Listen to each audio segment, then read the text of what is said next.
The already familiar cold touch of plastic welcomes you as you pick up the handset. The machine swallows your coin and seems to be waiting for your next move.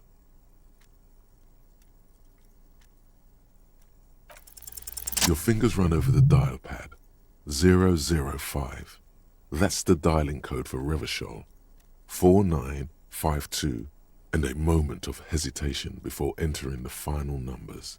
993. Calling. Calling. Still calling. Then.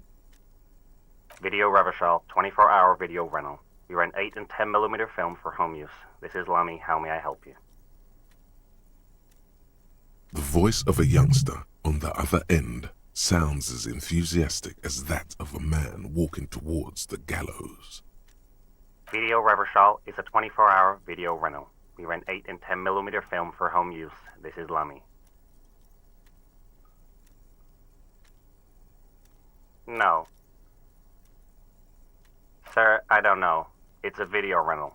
Maybe you rent videos here. Maybe you call to extend your rental period? Do you need to extend your rental period? If you need any further assistance, you can visit us on the corner of Voyager and Main. I can't help you over the phone. Are we done? The call is terminated by the other party. You're left with the discomforting sound of the disconnect tone.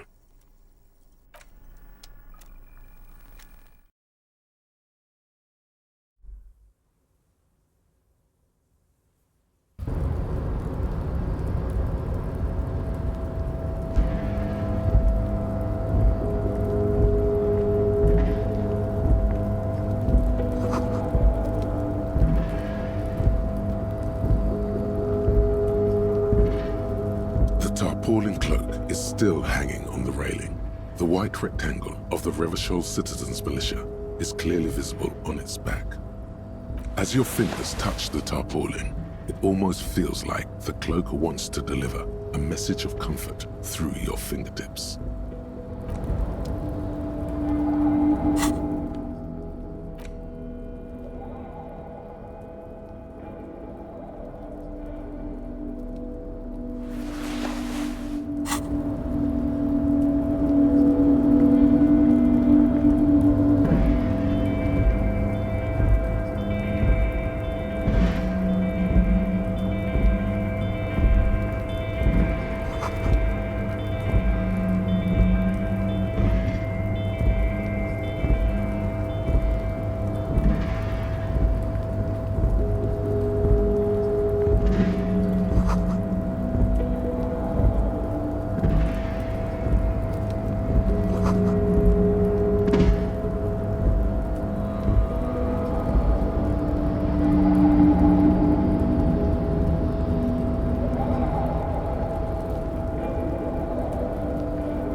This is the night watchman's booth.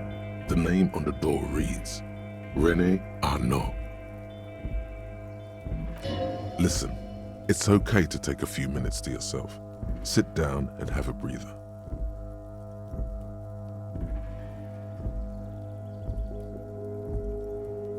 If you must. But please hurry. We are pretty easy to spot up here. Nothing incriminating catches your eye. The cabinets are clean and their sparse contents meticulously organized. There's a framed photograph on the table. It's a black and white photo of a young couple out in a street fair. The man, René, is dressed in a Royal Carabiniers uniform. The girl is young and very pretty. She is smiling playfully at the camera. Why did you take that picture of René?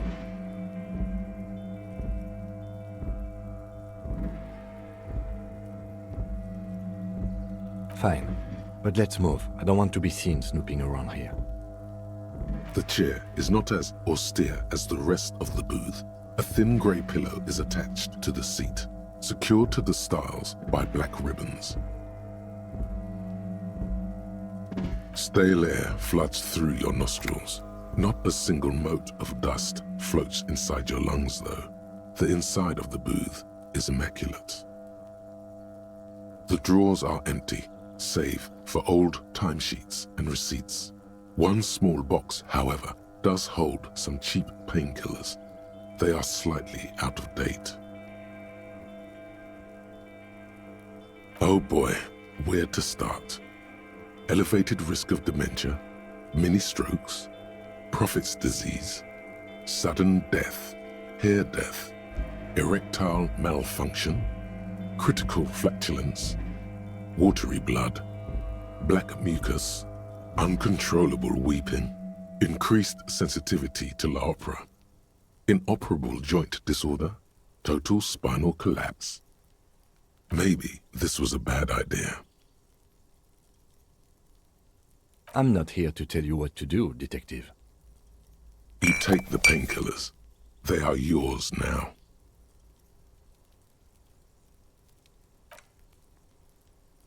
You stand and exit the booth.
A rusting control panel with several knobs.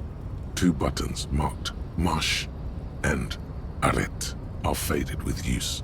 It seems to control the large crane above. A container is attached to its hook block. Marche. On. Arrête. Off. With a loud grind, the crane shifts overhead, moving a massive metal container through the air.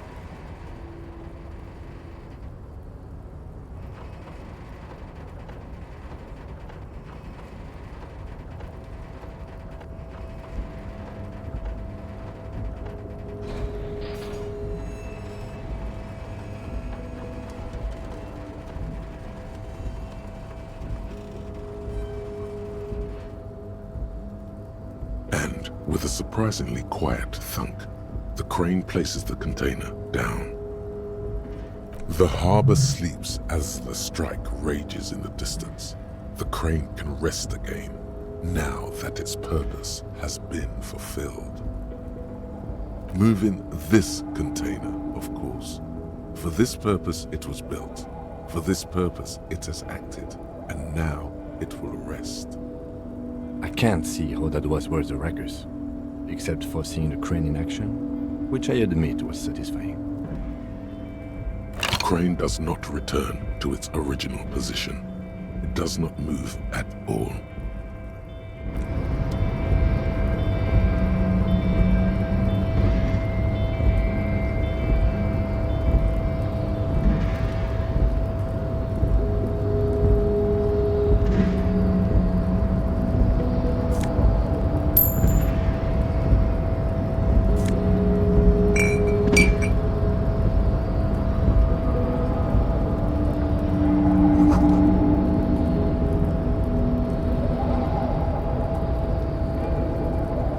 Before you stands a cargo container, just one of many in the yard. Is this like your thing with that wall again? You do? Because I don't. There are a million containers here. Why are you fixating on this one?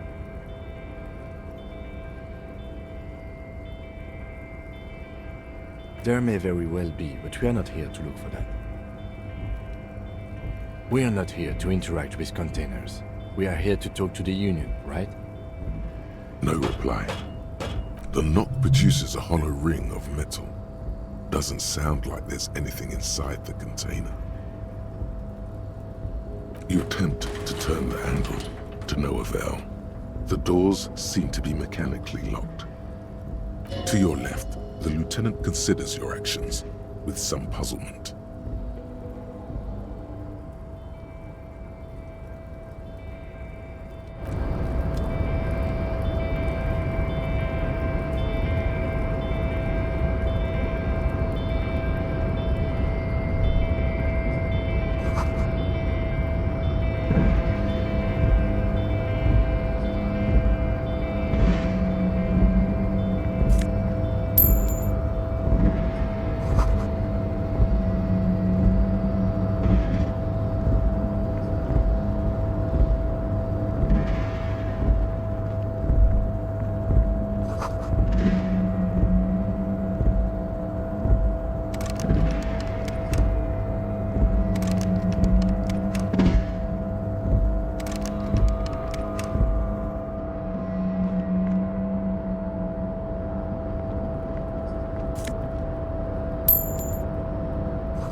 Container, container, I'll turn you nice and red. Container, container, put the logos on. The lyrics to this container song are being made up as he goes along. The accent is so thick, it's impossible not to notice he's Ubi, from the vanishing peninsula of Ubisunt on Muindi. Container, container, used to be Wild Pines. Container, container, now belongs to Everard. Everard, Everard, Everard, he looks after everyone. Huh? Well, hey there. How can I help you, mister? I see you are not a Union man, mister. Did you get lost? You're not one of them scabs, are you?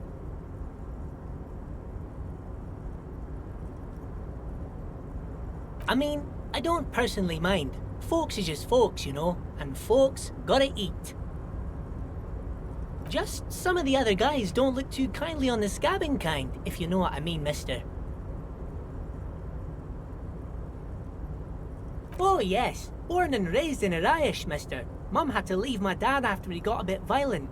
Took us here to the new world. I was about 10 then, too old to lose my accent then. People say us Ubis are up to all sorts of trouble with sheep and other animals and whatnot. I just want you to know there was never any of that where I come from. No sir, those are just nasty rumors. Thank you for clarifying that, sir. Oh, I'm just making some covers for them containers here. Yes I am, yes I am. So it's easier for the crane operators to spot them.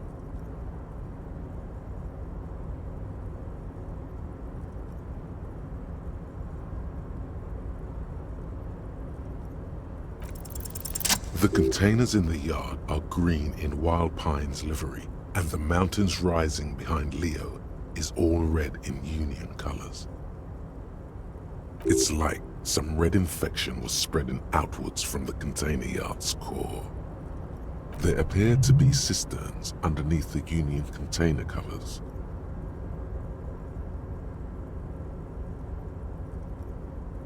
Yes, they are hiding it from the inside. All the red containers have the Debarders Union logo on them. No, not really. Mr. Everett doesn't tell me all the big things. Says I go and tell them to everyone. Oh, I don't know, mister. They say it's some chemicals. Most of them have labels on them, I think. Oh, no trouble at all, mister. No trouble at all. Oh, most of the guys are down at the gates, keeping the scabs from coming in. We're on a strike. The whole union is. You don't have to work when you're on strike. Ha! We haven't worked for 2 months now. So no one is working? Not everyone is down there, of course. Mr. Evrard is in his office, where he always is. And Jean-Luc is guarding the gate. But Titus and his boys got into some drunken trouble and Evrard sent them on a nice vacation. For a week or so. Oh, I'm not really supposed to talk about that. That's union business. Him and his boys stirred up something in town. Probably drank too much and got into a fight or something. I heard Mr. Everett telling him to take some time off. I guess the boys got a bit too rowdy and had to let out some steam. I don't really know the details. That's just how boys are, you know. I haven't been in a fight since I was in middle school. Easy, Leo. Let's keep this on the hearties. Look at him. It's not going to be anything useful anyway. Don't fight it. Better to go with the flow.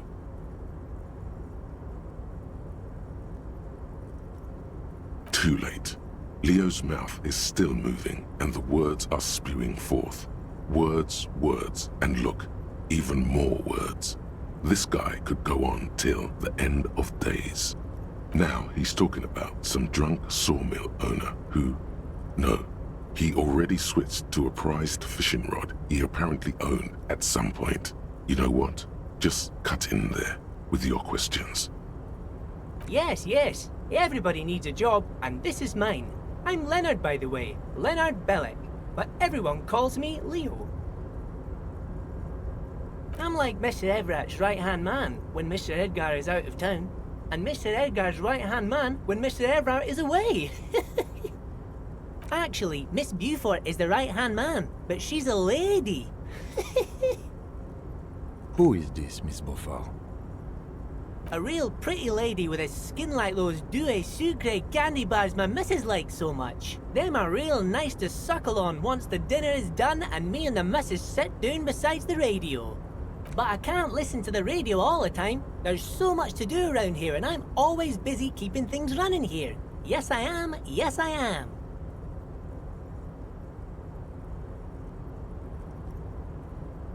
Yes, this place really seems to run like clockwork. Keep it up, Leo. Well, thanks a lot. Coming from you, it means a lot, really. Sometimes I feel some of the guys don't really get how much I bust my ass for them here. But you guys are alright. Oh, that one. That should be empty as far as I know. Lots of containers here have nothing in them. They're just waiting to be loaded up. Told you. Oh, you want Mr. Everett then? He's an awfully nice fellow, he is. Him and his brother are both nice fellows. They've lived their entire lives in this here neighborhood. Guys like Mr. Everett and Mr. Edgar, his brother, are real good guys. Made Martinez what it is today. Mr. Everett and Mr. Edgar and I went to the same school we did when we were boys. Oh, Mr. Everett is usually in his office, of course. But you gotta be quick if you want to see him. He leaves around 10 p.m. Bye-bye now.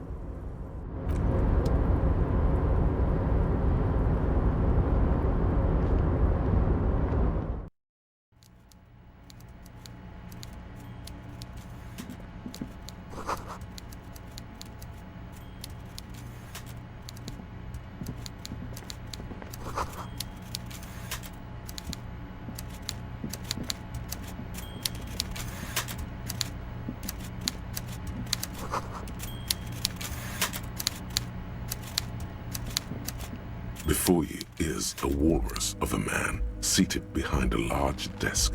He looks up from his work, not the least bit surprised to see you.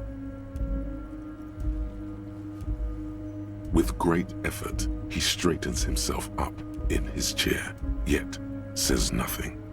He simply stares at you. With a mixture of expectation and impatience, well bottled.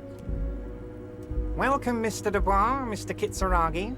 It's good of you two to stop by. Please, have a seat. I'm Everard Clare, head of the Debarders Union here in Martinez. I'd offer you my hand, but unfortunately my health prevents me from getting up. You understand? He looks extremely comfortable. The tiny folding chair, on the other hand, looks like a torture device. You go ahead, detective. Whatever he has in store for you, it can't be good, he thinks. I'll do my best. Forget about that. What's with this Dubois stuff? You're getting some seriously bad vibes from that name.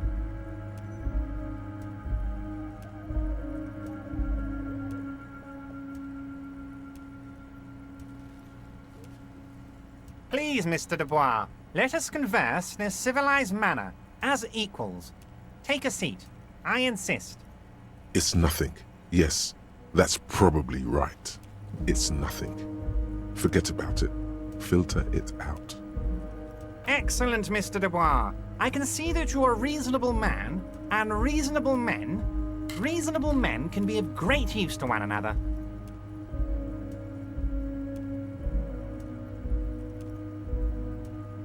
So tell me, how can the head of the Debarders Union help a representative of the Revachol Citizens Militia today?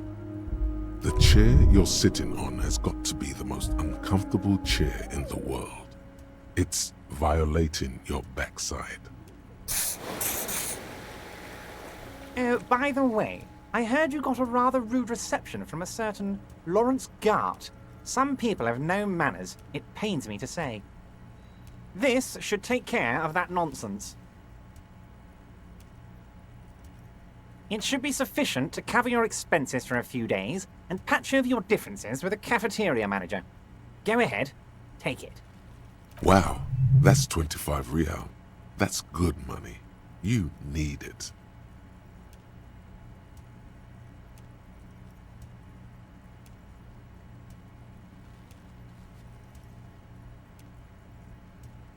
Yes, I know Lawrence. He's a real character. No union man in him. A real piece of work, that boy is. With a grin, he points to the checker game. It's like you're on a game show. At least don't thank him for it.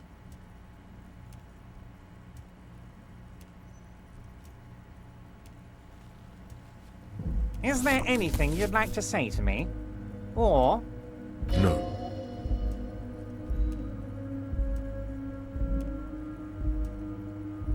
Cool? I wouldn't go that far. I'm sure there are cooler things than delivering a comically oversized novelty check to a cafeteria manager. But, sure, if that's what's cool nowadays. Now, I'd like to set your mind at ease about one other matter. Your lost gun. Let me assure you, Union people are on it as we speak. I've got my best hounds looking for that lost gun. His slug-like lips move, but all you hear is an echo. Lost gun, lost gun. The world is swallowed by a black hole of fear. Only two words escape its gravitational pull. Lost and gun. When he said, "Don't worry," he actually meant, be very worried.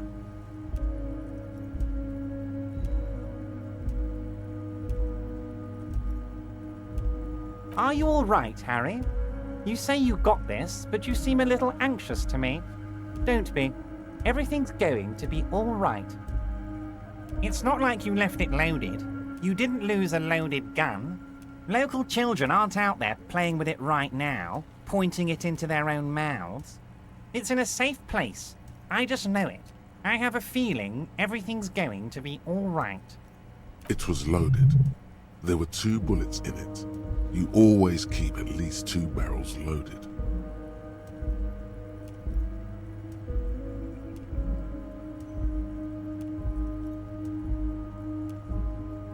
Officer, we will deal with this later. We don't need Mr. Clare's help with this. I wouldn't be so sure about that. God, you're sweating. Your knee is jerking.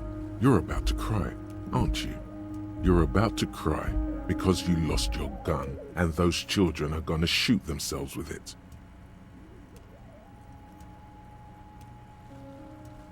Mr. Dubois, you don't look so good. What is this, Mr. Dubois? He keeps repeating. What is he trying to pull here? You need to cool the fuck down. Chill. Mr. Dubois! Mr. Dubois! Harry!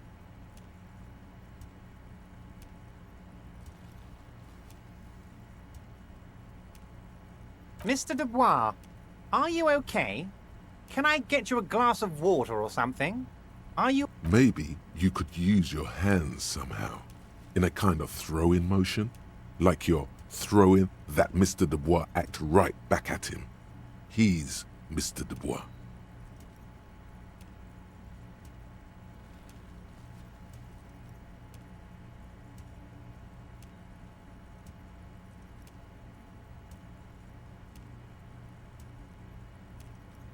What an odd demonstration of... you got me, Harry. I don't even know what. As entertaining as it was, I'm afraid we're wasting our time. And I'm an extremely busy man, as I'm sure you are too. Okay, enough. We are here to ask you some questions pertaining to a murder investigation. Quick, here's your window. Get yourself together and ask him questions. Police officer questions. It is about time to stop embarrassing yourself.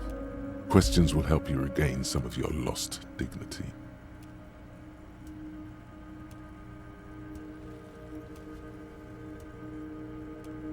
Oh, of course. That's your main thing here. That's why you're in Martinez. I know everything that goes on around here, and I would love to discuss it with you. I mean, it's no secret that the lynching is connected to the strike. So much to talk about. Honestly, it's been weighing on me so heavily. I understand you need to interview me.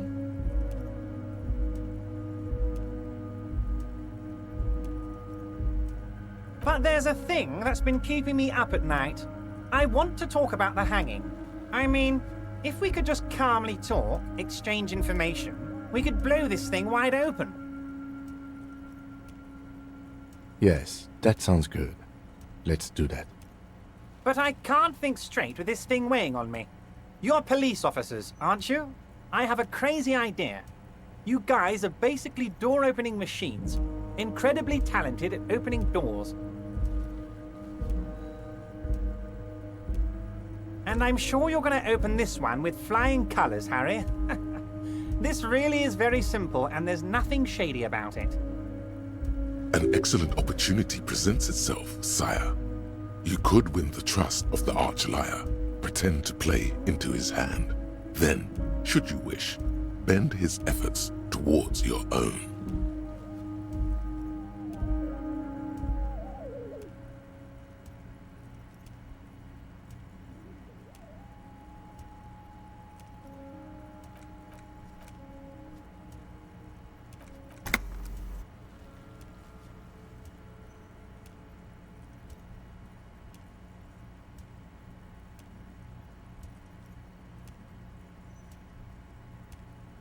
Fantastic, my friend.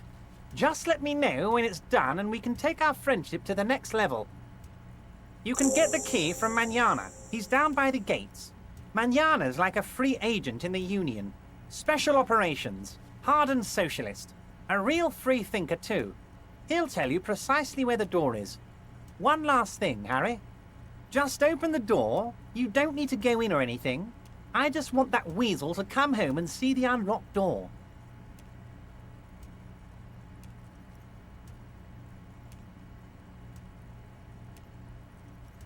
What? Harry, how could you say that to me? You know I appreciate a joke as much as any jolly fat guy, but I can't take slander. Are you actually investigating this? The reaction appears to be sincere, but it's impossible to tell with this guy, honestly. You've hurt me, Harry. Me, a friend. But you know what? I trust you, like I trust all my friends. And I know you'll never talk to me about this again, because you don't want to wound me. So do what you want, and let's change the subject. He's hiding his real reaction beneath courtesy. Thank you for your understanding. We will continue to do what we must. You too, Lieutenant. You know, I like you, but you never were my favorite. I'm a Harry guy. I'm Team Harry. None taken. Did we have anything else to do here, Harry?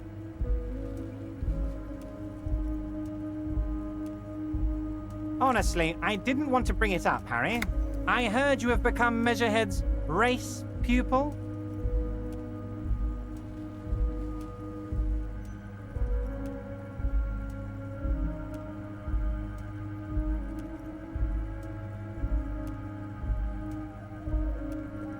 Of course, Harry, of course. You're not some kind of a fantastic racist now, and rest assured, no one's gonna hear about it. No one's gonna know what you did with race there, Harry. Your race bonanza is safe with me. Word of how racy it got will never leave Martinez. Anyway, I assure you, I am a very well-informed man. Information reaches me before I even get the chance to request it. Of course, let us dispatch with the formalities. You call me Everard, I call you Harry. My God, so it's true. I didn't want to believe it, but you are a fantastic science fiction amnesiac cop, aren't you? What are the odds of that? I think the odds of that are very low. It might be a good idea to hide your confusion. I mean, see what his game is first. So good to hear that, Harry. Apparently my sources were wrong. However, if you did have a spot of memory trouble, I could help you out. With my big fat folder. Words flow like a river of honey from his lips. I guess word has already reached him. No matter. No harm done. It's just a brown folder. You can't make out what's written on it. Are you trying to tell me you've gotten hold of some of our documents? Mr. Kitsuragi, would you mind? Me and Harry are talking about his lost identity right now. Don't just jump to the folder. That's not smart. Shows you're on the edge. Do some probing first.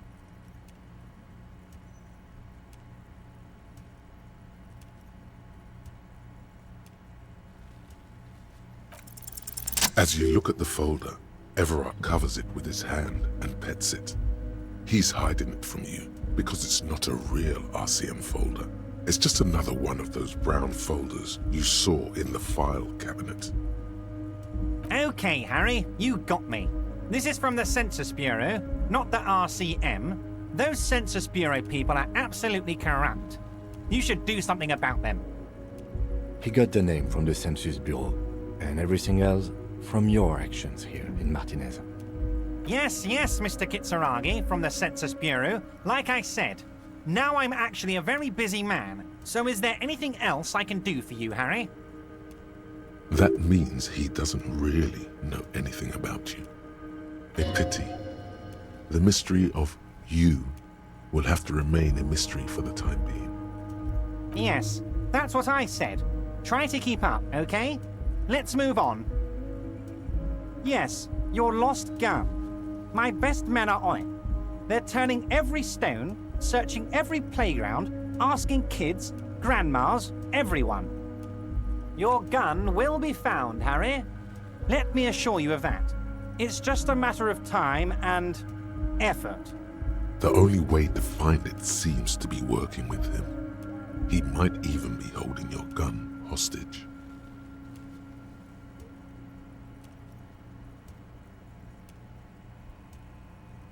Who knows? Only one thing is certain. If you work with him, you're going to get it back. And working with him might be the only way to do it. Damn it, Harry. That's exactly what it means. I'm only kidding, of course. Of course. I understand. We help you, you help us. Oh, that's very nice. I haven't gotten around to her yet. I'm very, very busy, you see. I hope you're getting along. One thing I want to make very clear, Harry, is that this is not some kind of union versus corporation situation. Everyone is just pals here. We're all trying to do what's best for Martinez. Don't feel like you can't cooperate with her because you and I are such good friends and I'm helping you find your lost gun. I'm not a jealous guy.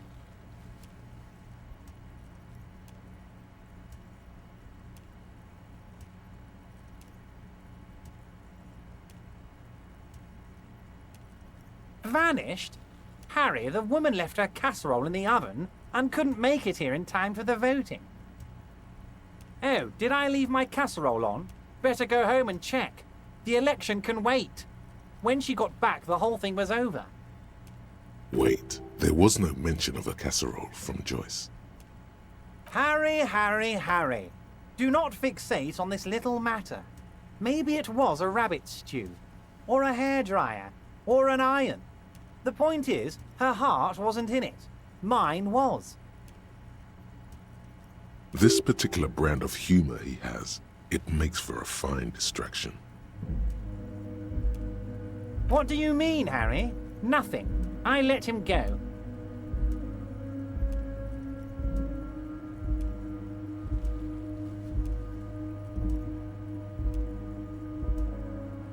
He's an old man, Harry. I wanted him to spend more time with his family. God knows how long he's got left. Harry, I have little people in my organization. I would never call someone a midget. What is this? Honestly, I'm beginning to think you're a midget, Harry. I'm only kidding, Harry. You're not a midget. No one is. We're pals. Yes, yes. Low balling, of course. This isn't a casino, Harry. Real people, real livelihoods are at stake here. But everything's a casino for those rich types. His expression makes it clear. This is childish and irresponsible behavior. If she actually wants to see me, she will find a way. Any good negotiator would. And I just don't have anything to discuss with a bad negotiator. He doesn't want to see her. It's as simple as that. Of course, Harry. Let me just assure you one more time. It's perfectly okay to share anything we discuss here with this Joyce. This is a completely transparent organization. I have no interest in what she is doing, but I myself have nothing to hide. Your business is your business, and I respect your privacy. Just remember, none of this is secret. Tell her about all of it. My brother's picture, my singing swordfish clock. Tell her how overweight I am and how I'm helping you find your lost gun. Tell her about everything. Everett doesn't mind. It is rather interesting to tell people things about each other, isn't it? It was nice telling him about her right now. My dear Harry, there are literally millions of containers in this harbor. I couldn't possibly remember what's in all of them. Harry, you smooth-talking son of a bitch. Time is a precious resource, and I don't have enough of it to count containers with you. Smooth talking. Maybe that's the way to go about opening the container. You should at least try convincing it. Wait. You need this to get in and out through the gate.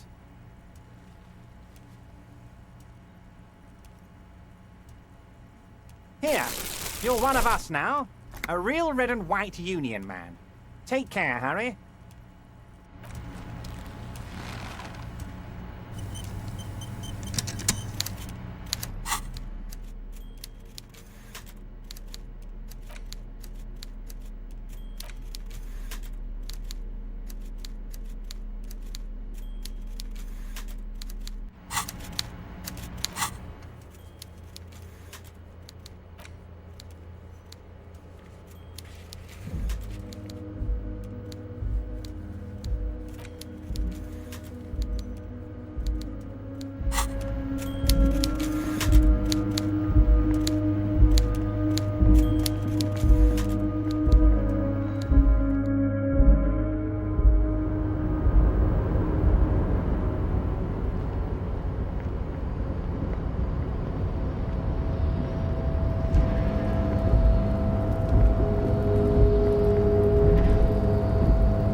How'd you like our harbor? You've been in there, he means. Talked to the boss man too, probably. It's but a rest area on the path leading across open plains.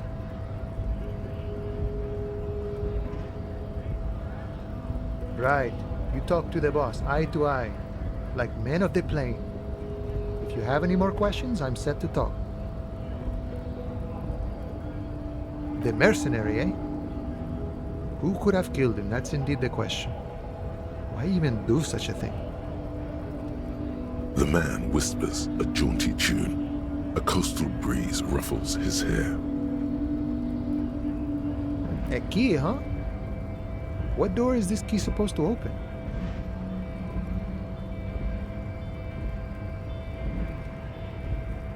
Oh, say no more. I got you. I got that key right here. And let me tell you, it's mighty good of you to help us out during the strike. Working class solidarity, as they say.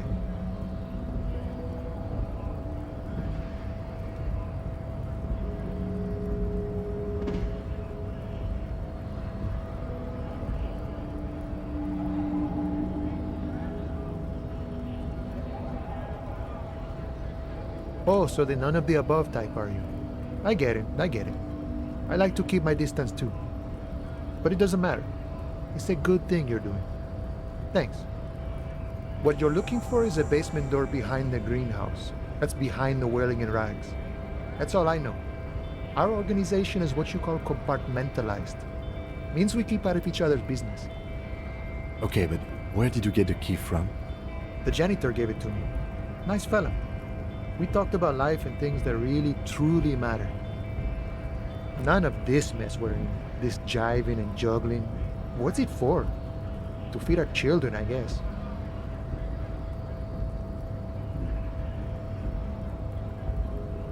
I'm more of a philosophical dock worker. I like to talk about the big picture stuff. Who I am, who you are, what we are fighting for. He means he's not going to tell you cause he doesn't know. But he will shoot his mouth off with you now that you're working for Everard. We're negotiating our share. Aye.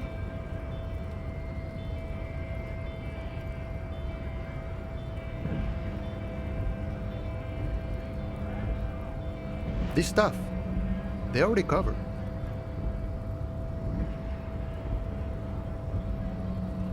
Never grateful. Were we ever grateful, we'd have nothing. You fight for every piece. All of it. However, right now we want all the harbor workers to be on the company's board, so they could take part in the decision-making process. This seditious talk sounds like communism. Just so we're on the same page, communism is basically wanting to kill the rich people or deporting them to a labor camp in southeast Grad. But don't say that out loud if you're a communist. I think it's best you make up your own mind now that you've made it. In my eyes, he is a capable organizer and a decent businessman. I guess you kind of get to be the village chief. He oversees the harbor, makes deals with the owners or other relevant parties, watches out for his own. By that, you mean corruption? By heavens, why would he not be corrupt? We live in a harsh and disordered world, see? And in this world, the old man is corrupt for our benefit, and we know it. Appreciate it even. He is, personally, not too lavish.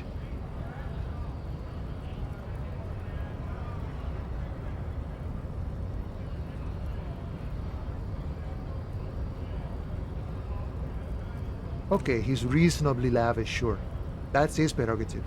It's not like you want a saintly demeanor on a corrupt motherfucker. That would be a manipulative illusion. Besides, there are no non-corrupt systems in the world anyway, and moralism is the most corrupt of them all. This man has political theory, and it has not failed him today. No. I don't think I'm a communist. Seeing something of value and saying I want it all to myself is a much older and simpler notion. No science to it at all. Even a weak child can think it. The only things holding someone back are I can't and I shouldn't.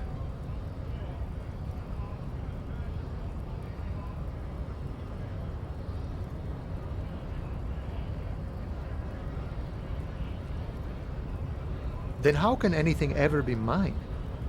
But that's okay. We don't have to agree. The prairie is wide enough for all of us.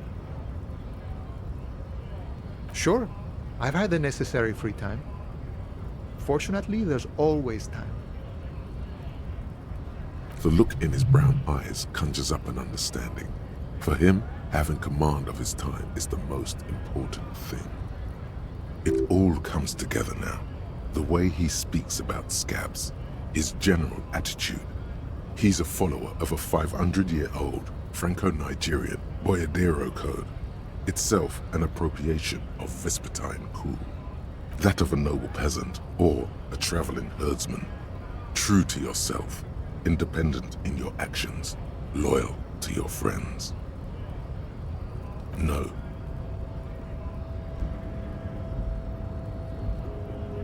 No.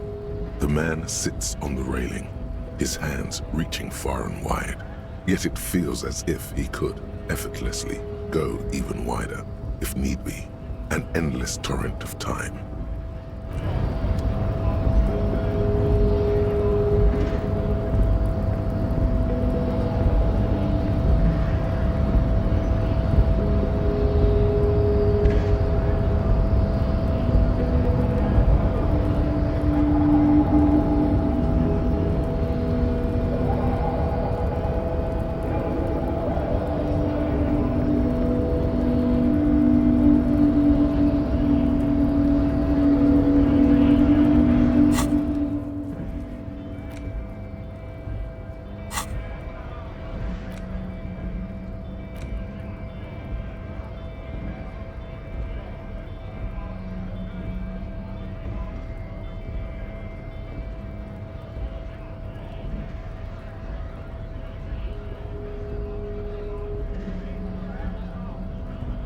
It's just a racist mug.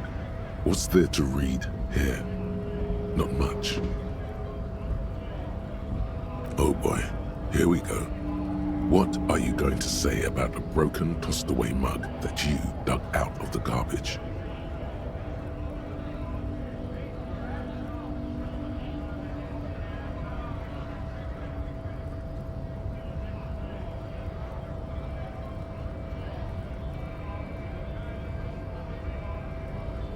But it was in the trash. Why not just call it out when you see it? Or do some volunteering work? Just finish your case, detective.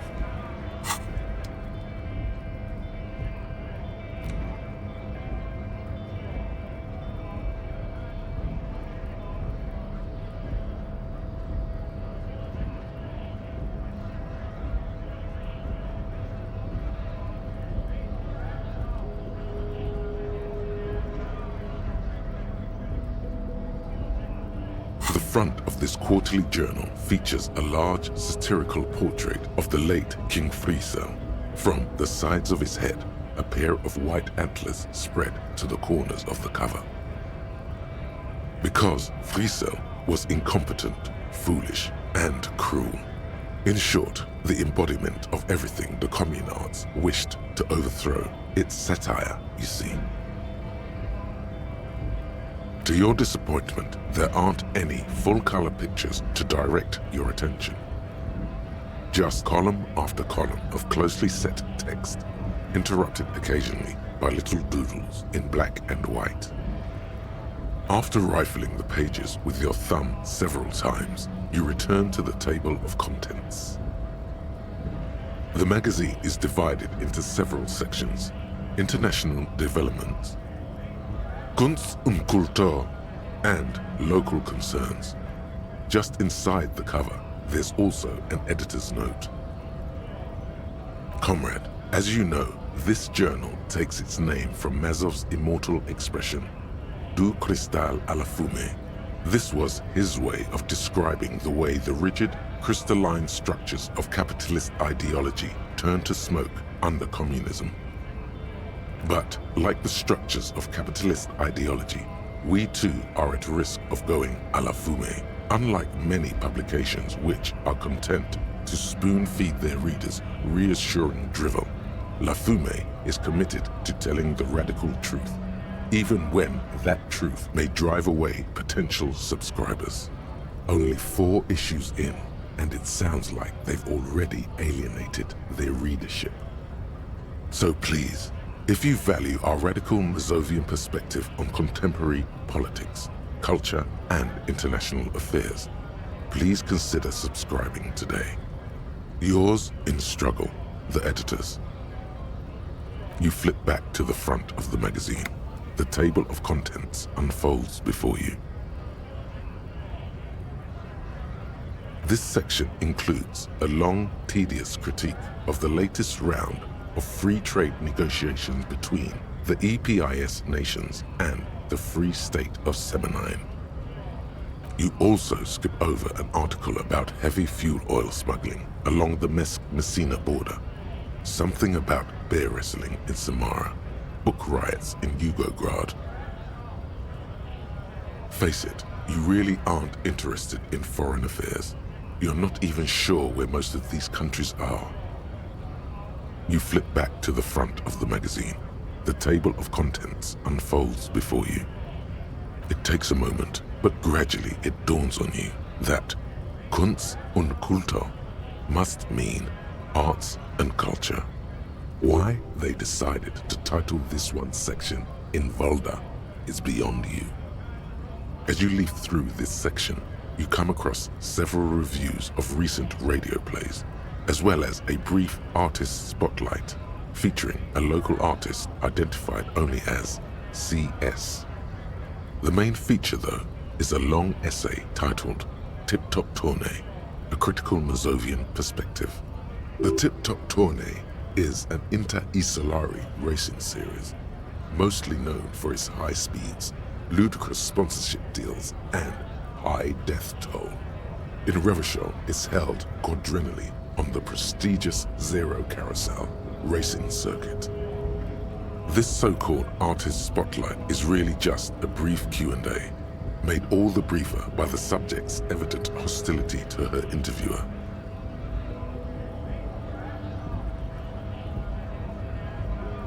You think you're settling in for a relaxing recap of the most recent season, maybe sprinkled with some nice anecdotes about a few of the more colorful drivers. Instead, you find yourself skimming a 10,000-word feature about all the politically problematic aspects of Tip Top Tournée. Where to even start?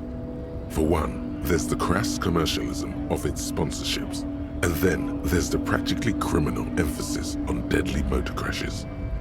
So, all of it, basically. Oddly enough, this article has 2 bylines: Nasteb Encolada Bernal and Exilus Buka. There's no way those are real names.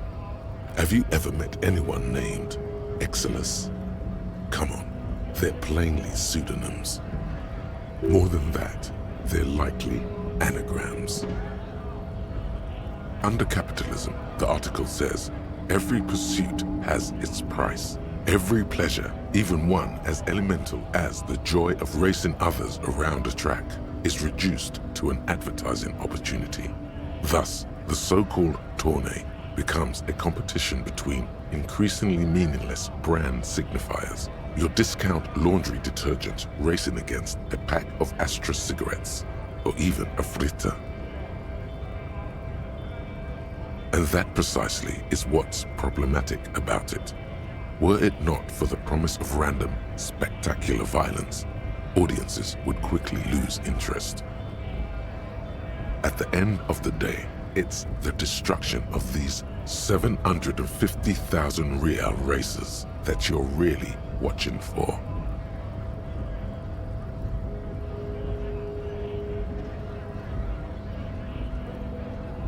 You see, one cannot avoid the conclusion that Tip Top Tournée is simply the apotheosis of spectacular entertainment under capitalism.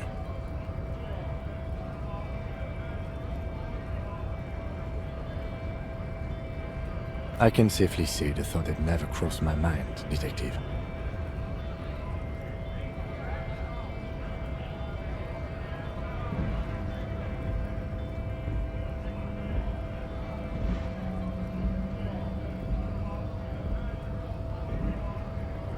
I'm sure most things are, if the young men who wrote this article are to be believed. If I had to wager, I'd say they've never even seen the inside of a motor, much less a motor race. I'd take whatever they write with a large grain of salt. You flip back to the front of the magazine. The table of contents unfolds before you. Unsurprisingly, much of this section is taken up with articles declaring unqualified support for the dock workers' strike. You skim the headlines. Paint the harbor red and white. Martinez tames the wild pines. A city in revolt. First we take Martinez, then we take La Delta. Finally, there's a brief article by the writer G. Martin accusing the owner of the Capeside apartments of illegally attempting to evict certain communist tenants simply for not having paid their rent.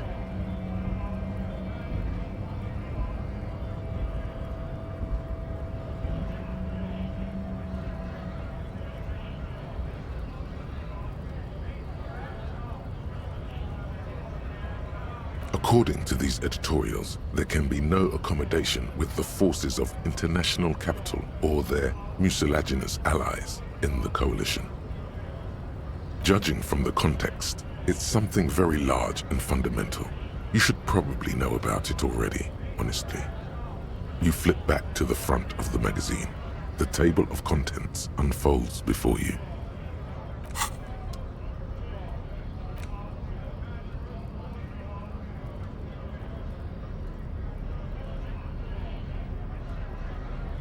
It's the ledger you found in the trash. A pitiful cabbage of white and yellow papers hanging from plastic board, barely held together by a metal clip. This sad display is made complete by the faint smell of urinal cleaner. There's a piece of toilet paper, or is it cleaning tissue? No, it's toilet paper, desperately sticking to the back of the blue plastic clipboard. It's a metaphor for you. Thank you, waterlogged ledger, for spelling it out for us. It's just toilet paper sticking to the back of the plastic clipboard. You can take it off if you want. Still wet, the toilet paper peels off the plastic easily. All you have to do is shake it off with your finger and voila, the ledger now looks marginally better. An aluminium block runs the width of the board, biting down on the paperwork. Its crocodile teeth are the only thing keeping the papers together. A regular pencil, the tip worn down to nothing, has been attached to the clip. The surface is interrupted by a silvery sticker. It's rectangular, sparkling with iridescence. You don't know how you didn't notice it before. Looks like an official mark, made to be low visibility outside the right circumstances. What? That thing. It's a halogen watermark. We use it for adding information to RCM property. It depends. Aside from an anti-counterfeiting stamp, mine has my station number and address. The information varies by date of issue. Maybe yours will have how many cases you've solved. Any capable light with the right wavelength will do. All RCM vehicles have headlights designed to reveal halogen watermarks. Mine too. This means you can read the watermarks if you just turn the lights on. Okay.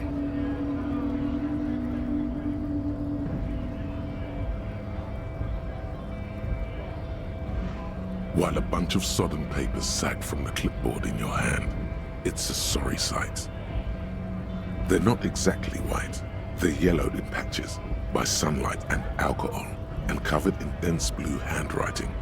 Ink escapes into watercolor patterns, reaching its tendrils across entire pages. The paper itself is checkered with faint red lines, forming short paragraphs. Once in a while, there's a red stamp that exclaims, "Case files, commit to paper." The case files themselves are plenty. You count more than 100 sodden, crumpled up, earmarked pages falling apart in your hands. They appear to be sufficiently organized and extremely dense, if mostly illegible. Work, strife, Poverty, the Jamrock Quarter. These are handwritten logs of investigations dating back to January 51, this year. The exact number is hard to estimate due to missing pages and an odd naming convention. But there are at least 20, maybe 30 cases undertaken, not completed, mind you. It's the middle of March. You have attempted 2 cases a week on average.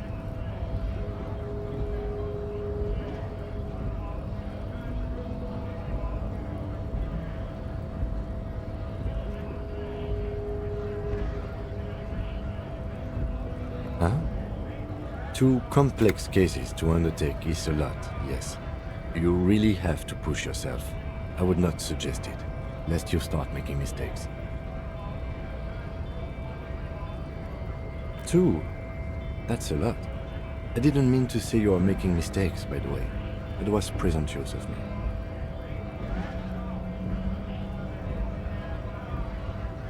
That's okay. We all do, sooner or later. Like a fan of gills, the checkered papers dry in your hand. The handwriting is extremely dense, if mostly illegible. Yes, it appears you employ a, shall we say, robust yet literary system. Each investigation has its case number written on the margins. Yet, still more tellingly, most are accompanied by a name. A title, one might say even. One that draws inspiration from snoop fiction and vespertine cop show staples. Yes, all caps. One is called The Next World Mural. Another, The Square Bullet Hole Murders. Another yet, The Unsolvable Case. Others appear more light-hearted. The guys on a couch in an unexpected location, and the murder at the Ukar parlor. Even the rare article-free collapsing tenement. Murder features prominently throughout. It's going to take an effort to piece these case files together, but it can be done. Once you're done inspecting them up close.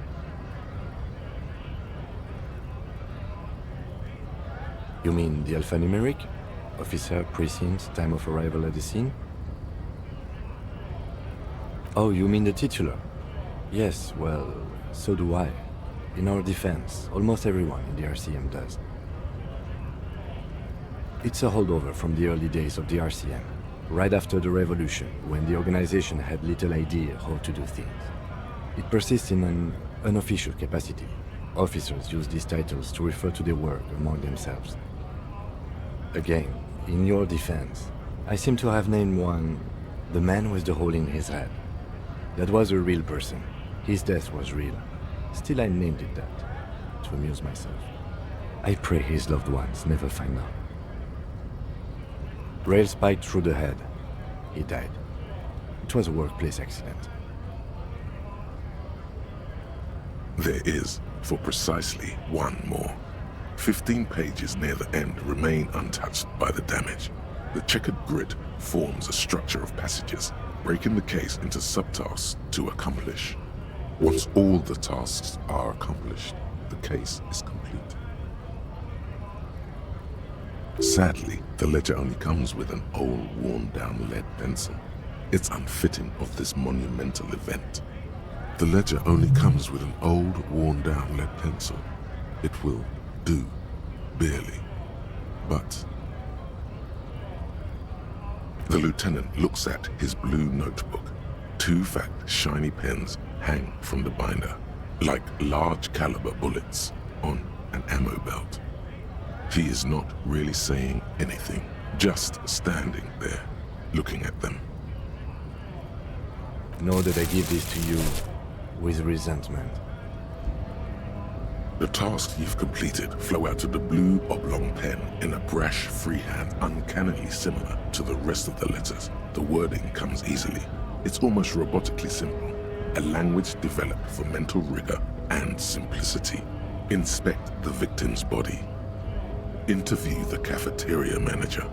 It's not exactly poetry, but poetry would be out of place.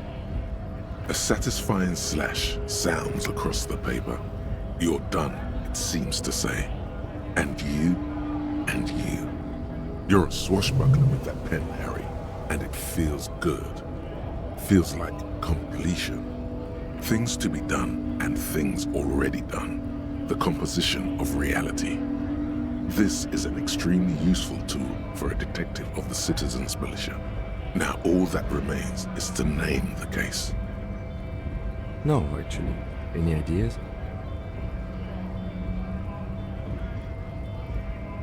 Great. That's great. That's actually what I was thinking too. The Hanged Man. Good, strong name. We have a very good name for the case now. I'm going to start calling it the Hanged Man. It's good we sorted this out.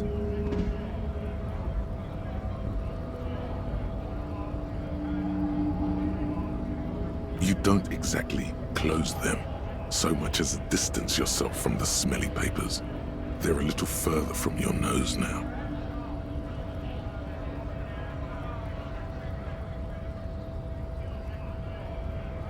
Arson, petty you don't exactly close them, so much as distance yourself from the smelly papers.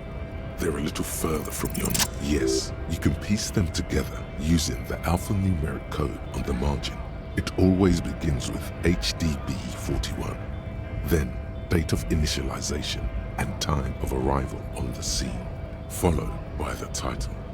For example, HDB 41120111700, the Next World Mural. It takes about half an hour to piece one together using the system you've devised. Where do you want to start?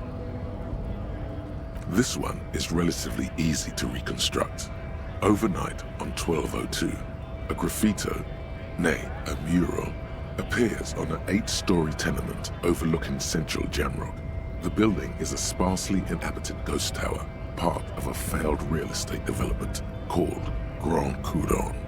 Cause of failure, rent too high. The mural is enormous. 2 silhouettes, a man and a woman, are kissing. The text cut into their form reads, "True love is possible only in the next world. For new people, it is too late for us. Wreak havoc on the middle class." People call it that thing and that fucking thing. It's visible for miles.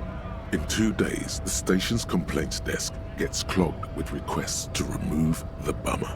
You and your partner are assigned to the case. The graffito crew is easy to track down. Only the bell lectures have the literage of industrial paint to cover the surface. One of the graffito artists is rumored to be rich. They take responsibility for the execution, but not the design. The ideologue of the Next World Mural, as the crew calls it, remains an unknown. The case files do not show you finding the author of the design. The crew agrees to clean up after themselves. However, your partner, JV, is against the removal, citing public support for conservation.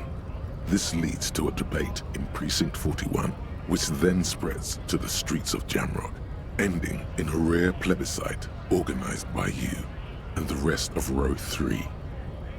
The 9,000 people subjected to the mural's message, all of Lakeside, Central Jamrock, and Villalobos, plus half of the eminent domain, participate in the vote.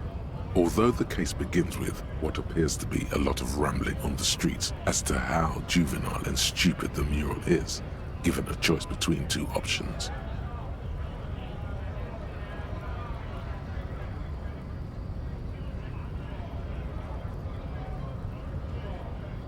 A staggering 78% of voters choose to keep it.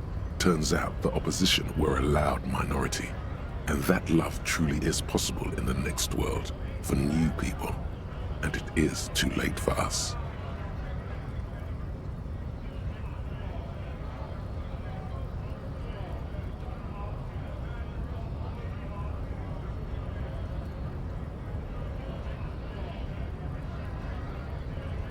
Did anyone ask you what you believe in, man with the smelly toilet ledger? What do you want to tackle next? Or are we done? AKA Leslie and Burke, AKA The public indecency drunk and the property damage drunk is a cursed case.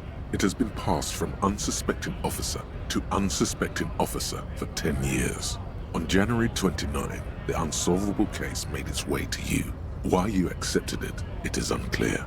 Every officer, and indeed most civilians in Jamrock, know it's unsolvable. Leslie will always take his pants off when he's drunk. Burke will always trash everything. It's just what they do. It is their nature. You cannot change the nature of a man, and you can't lock them away because public indecency and small-scale property damage are not punishable by incarceration. The only way for Leslie to stop flashing his genitals to bypassers and for Burke to stop dismantling signage and rear-view mirrors would be for them to stop drinking alcohol, which in their 40s or 50s, it's hard to tell because of their distorted features, is a medical improbability on par with you ceasing to produce the expression. You would think that, but you're wrong. Where's the fun in exposing your genitals or breaking stuff in your own home? No, Leslie and Burke are on the corner of Main Street and Perdition because that's where the action is. Can you keep yourself off the streets? Threatening fines, dragging them to the station, locking them up in the hellholes they live in, locking them up in the station, hypnotherapy, even trying to get the local gang of Zemyaki to take them out. The Zemyaki gave them ethanol so Burke and Leslie would expose and rampage even harder. You tried it all, and still the complaints wouldn't stop, as they hadn't stopped for 10 years.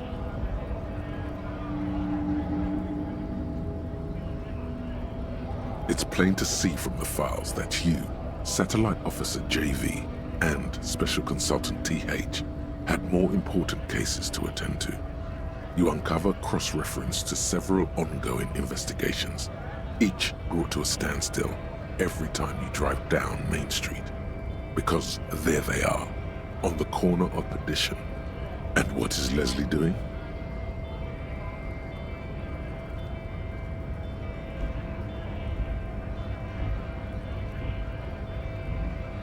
No, that's Burke.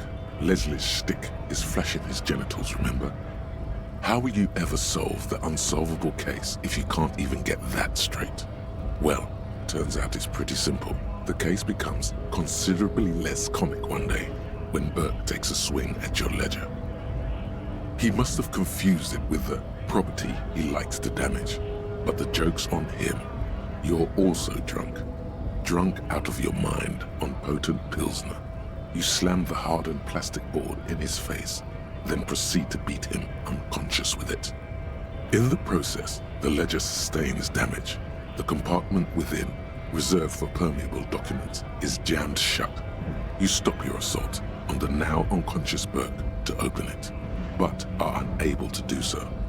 The officer began to cry, reports Leslie, who, at this point, is tending to Burke. He came at us, and at us. I think he was trying to kill Burko. While trying to kill Burko, you slowly come around. The permeables compartment is open. You've smashed it open on poor Burko's kneecaps. The good news is, Burke can't walk anymore. Can't get out of his apartment, an invalid. With Burke to tend to, Leslie cuts back on the indecent exposure.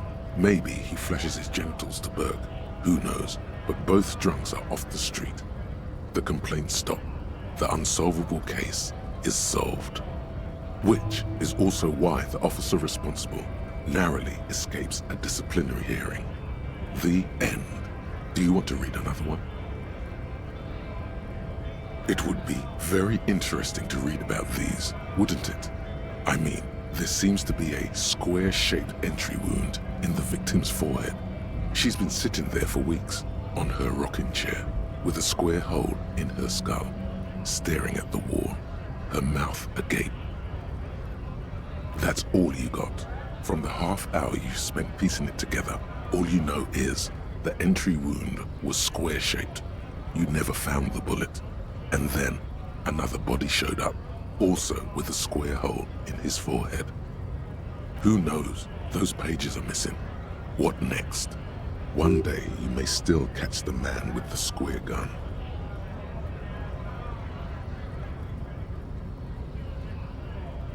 Some assholes brought their couch outside and hung out on it.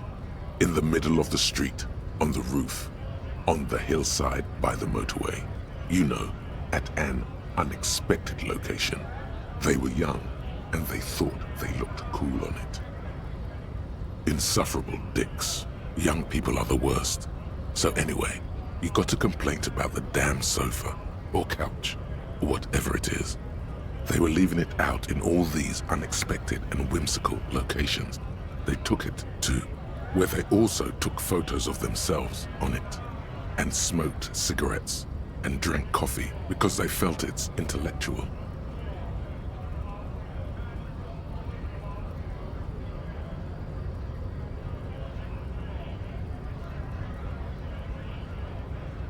Cigarette butts, coffee cups, stupid couch. You had to clean it all up, and you did. So congratulations to you. Case solved. No, you didn't have time for that. These notes show that you have what is called a real goddamn job. You don't have time to be chasing down the couch assholes. You have a real job to do. What next? Murder. Tum tum tum at the hookah parlor was a case originally assigned to an officer called Joseph Mills, who is now dead, of circumstances completely unconnected to murder at the hookah parlor. Beaten to death by a throng of Villalobos gang members when him and his partner J.M., only initials mentioned, answered a call one night. It's a sad story, and it isn't really represented in your case files. Stop stalling and get to the murder at the hookah parlor. Joseph Mills was on this case that he just couldn't solve, was doing it solo, said it was a real nutcracker, a real brain twister, was on it for, like, a month. The captain got impatient. Shit or get off the pot, Mills. Mills didn't get off the pot, not yet. He kept at it for a couple of weeks more, racking his brains, running with every theory, as outlandish as they seemed. Still couldn't solve the murder at the hookah parlor.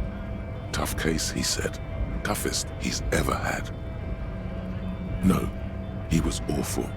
Awful sense of humor, too. The worst jokes you've ever heard. Really rapey. Still, he'd been on it for months now. Said it was the final case. Said it was uncrackable. That murderer vanished into thin air. That goddamn hookah parlor was all he talked about. Okay, so the case is handed to you because Mills isn't getting anywhere, and you look into it. Here's the setup. A young man is found dead in a hookah parlor. You know, those places where you go and smoke bubblegum-flavored vapor all day.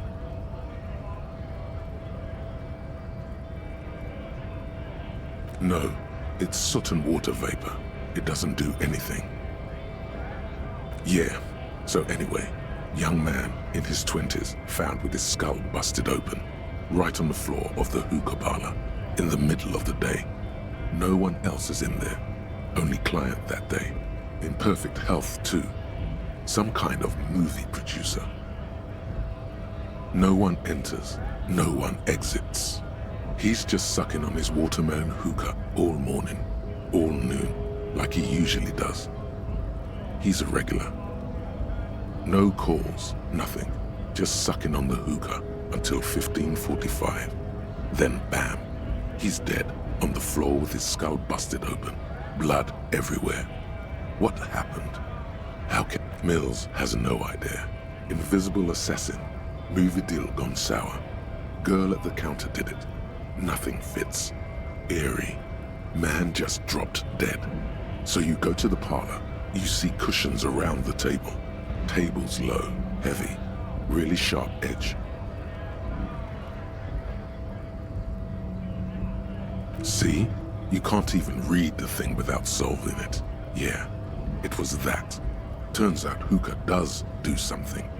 It turns off your brain's oxygen supply, and you don't notice it until you get up to go to the bathroom. Yeah, He liked his hookah. Stephen was his name. Smoking hookah. Didn't you hear? I don't know. Trying to come up with a movie script, maybe.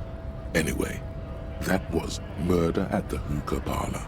Joseph Mills wasn't a good detective, and about 30 minutes has passed, piecing it together. Next. Not much has changed in the meanwhile. A bunch of sodden papers still sags from the clipboard.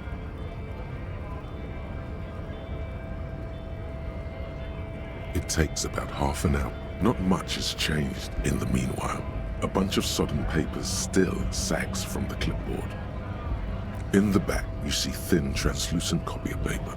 Some neon yellow, some bright red, all covered in boxes, like marching armies.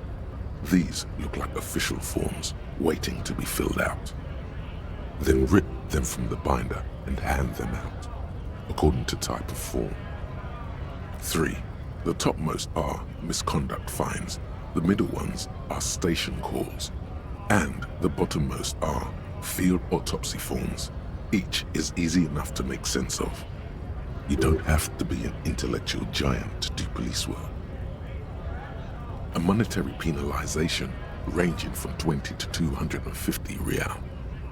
Severe cases allow for 1,000 real, but that requires special paperwork. The details of issuing these fines are spread out over the rest of the fields. But they appear pleasantly vague. These are quite sinister in tone. They give a date and time for the person to appear at the specified precinct police station. Below the call are the criminal charges you risk by not appearing. All in a print so small it could be considered downright cute. A dozen pages of thin copy paper, bright red in color. You see the parameters of a deceased human form waiting to be filled in. Age, sex, condition of internal organs. Yes, all that remains now is to fill those forms and hand them to people. Fines for wrongdoers, interview requests for bad guys, and field autopsies to dead guys. The rest of the stinking cellulose is much worse for wear. Being sandwiched between the board and the rest of the paperwork must have spared the fragile copier paper. It's made of dark blue plastic, hard enough to beat someone to submission with. The edges are rounded, however. The U4 size board feels thick and heavy in your hand. Light shimmers on its wet surface. On the back you see the embossed letters, RCM. Something rattles inside, ever so lightly. Is there a hidden compartment? And something small inside, light, made of paper or cardboard, or dried flowers perhaps. Permeables. It's not hidden per se. The compartment is made for permeable materials that would get damaged if something happened to it. The plastic shimmers like lapis lazuli, but it is not see-through. You cannot see to its center. With your hands, U4-sized pages hang from the clip screwed to the top of the board.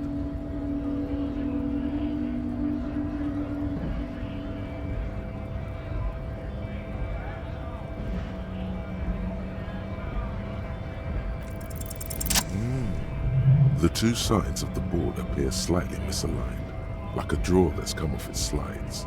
If you bend the plastic on your knee slowly, the slides snap back into place. It should be possible to just, Without resistance or sound, the two panels move against each other. The compartment is now open. 2 ticket stubs and a handmade postcard. 2 octopuses are smiling, reaching their tentacles toward each other in the colored pencil drawings. The tickets permit access to the zoo in Revachol East. The aquarium costs extra. These let you go there too. Thin wax paper has been glued to a piece of cardboard. Sounds like leaves rustling when you pick it up. You see violet flowers, floral patterns, patches of glue. It smells of chewing gum, apricot flavored. exactly like the gum wrapper you found, the same brand of chewing gum. Familiar handwriting lines the inside of the card, looped, round letters in a woman's hand. A young woman in her 20s. There is care, effort, and a smile, you think, although that is not something you can read from someone's handwriting. Harry, it begins. You're already reading. I wanted to write you a letter so you can read it when you wake up. Maybe it will make you happy. Throw it away, please. A merciful wind blows in from the Bay of Revachol, dusting the ground at your feet and raising newspapers far away. You feel the card slipping into it.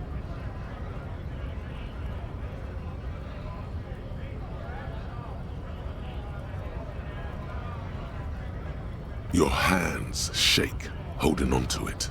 Every morning when I step out and you're asleep behind me, it says, I find a little piece of sadness in me. I carry it in my chest down Voyager Road. Every step I take, it grows.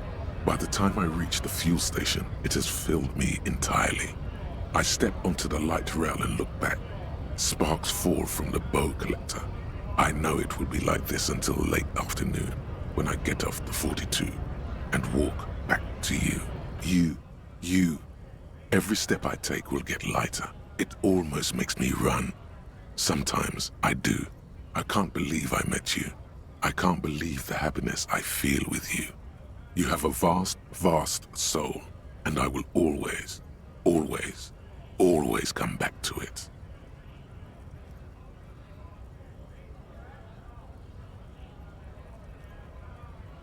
Kisses, kisses, kisses.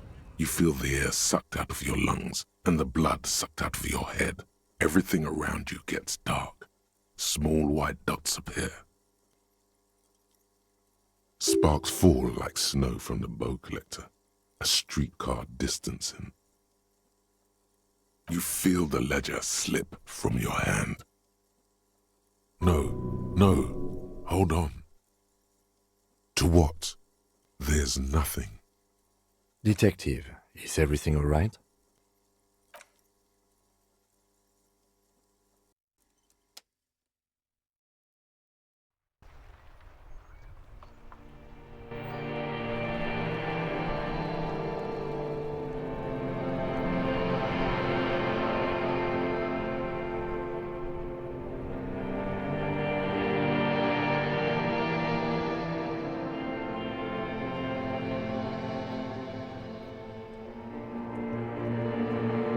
There is nothing.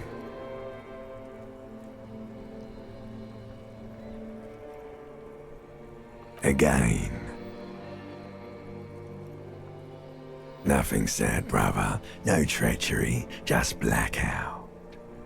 Well, almost nothing. There is the ground below you, that's still there. And the small light that's on, fluttering, somewhere in the basal ganglia. That's me. Blue eyes, that's me. Who was what? He speaks of the sickening longing, the unwell emotion.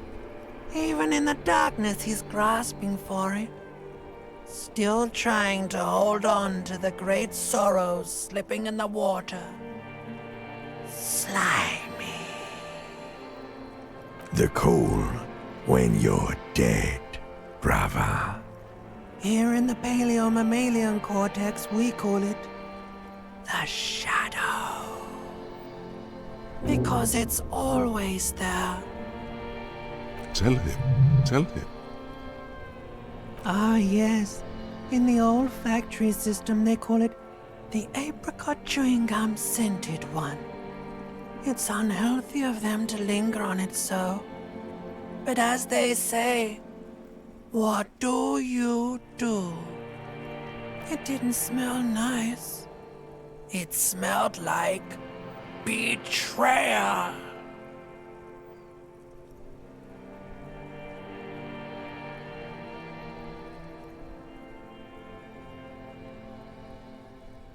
There is no Voyager Road. There are no roads, no houses, no lights in the windows. It's all on pause. Bloated corpse of the past resurfacing. Don't prod at it. It will start moving again. Your name is fuck all. It certainly ain't Harry. Your name is passed out on the ground, dragged around by one of the other evil apes. They're taking you somewhere. Yeah, man. What was that about? You think they would let you? Until you disintegrate into biomolecules? No. Someone is breathing on your face now, inspecting your pupils, stupid idiot. Yes, they're pouring something on you. It's in you. And It's delicious. Glowing lights on a dashboard emerge out of nothingness. In the upholstered cabin of Lieutenant Kitsuragi's motor carriage, seated in the driver's basket, the air is thick with leatherworks and heavy fuel oil. Cold water runs down your chin. Drink. Water. The water is cold, silvery, the stuff of life itself as it pours down your parched throat. The pounding in your head recedes. The darkness parts. Drink. You haven't drunk water in 2 days. Did you know the human body is not made to survive on alcohol alone? You need a secondary form of hydration. With greedy gulps, you down half a liter of cold water. Some of it spills on the driver's seat. The lieutenant pays no heed to it. What happened?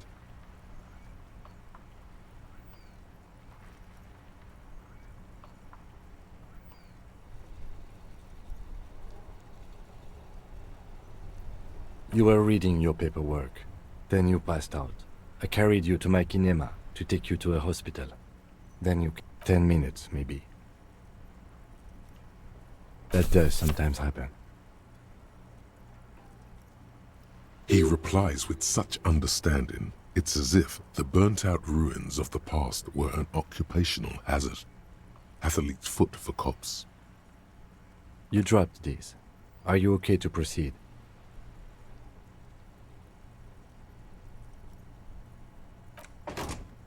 Good. The Ledger of Failure and Hatred is a special item that can be used both as an interactable and a tool equipped in your held slot for skill bonuses. Find it under the Tools tab in your inventory. What's this? We're getting reports of normal, reasonable, temperate, political opinions somewhere in Martinez.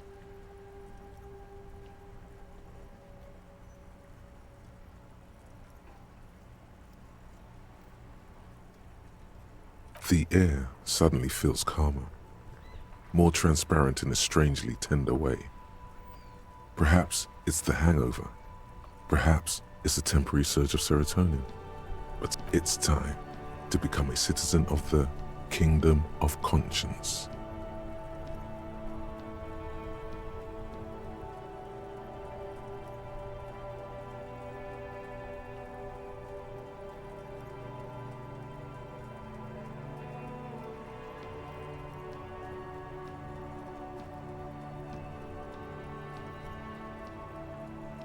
That's a pity. Real democracy was just around the corner for Revachol. All the leading citizens are waiting there, without you.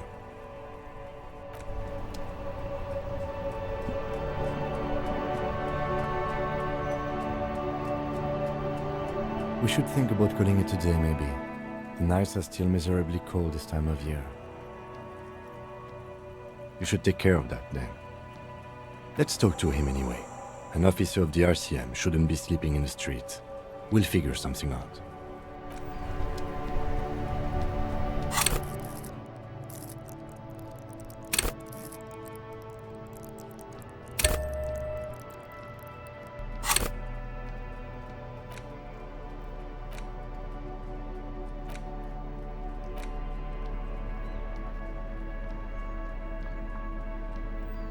It's the ledger you found in the trash, a cabbage of papers hanging from the board, with the permeables drawer inside. Without resistance or sound, the two panels move against each other. The words just crossed your mind somehow. Who do you think? It's slightly, ever so slightly, difficult to breathe once you've done so. The drawer is locked. Blue ink drips from the white pages in your hand. The acidic stench of rotting food has rubbed off on the cellulose. It now forms the base of the experience. This base surrounded by a faint air of spoiled meat, the stuff of death itself, and then sprinkled liberally with the citrus zest of toilet cleaner. You know, like the bits they put into public piss bowls, probably called Fermi Discrete, or Axle, or something. At some point in its journey, the ledger has seen the inside of a public toilet. If you knew it was dunked in the toilet before getting chucked into the trash, why are you sniffing it? So you wanted to get in on the trash toilet stink collab? Find out what happens when those two get funky together? Okay, pal.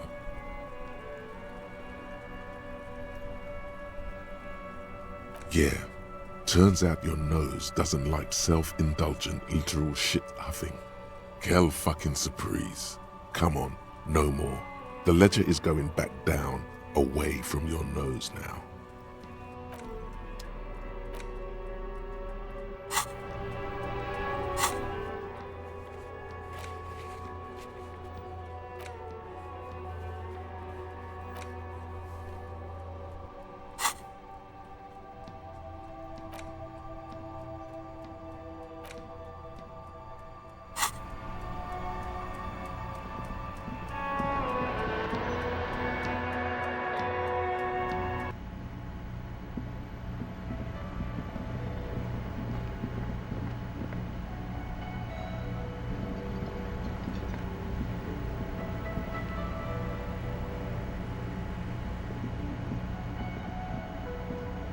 Can I help you?